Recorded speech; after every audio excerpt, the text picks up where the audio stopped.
Hi, it's Steve. Today we'd like to show you how to change the pantry door in the refrigerator. It's a really easy job. Let me show you how we do it.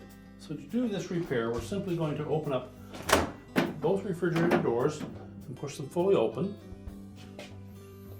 If your old pantry door is still in place, we're going to remove it next. There are two hinge pins on either side that fit into two round openings on that cover.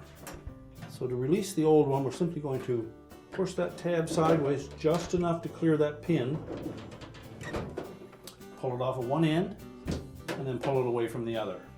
We can then discard the defective cover. Now when installing the new one, we want to make sure that we line up the hole with one of the pins.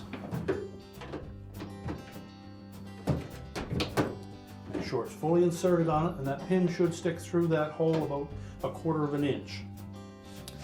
Then we'll line up the opposite side, and we want to push back on that support that the pin is located on just enough to clear that housing. And just make sure that both of those pins are through that housing and the cover opens and closes easily. To prevent future damage to that cover, always make sure that when you've had that snack drawer open, that you press it all the way back into place and that the cover will lay flat before you close your doors. And our repair is complete.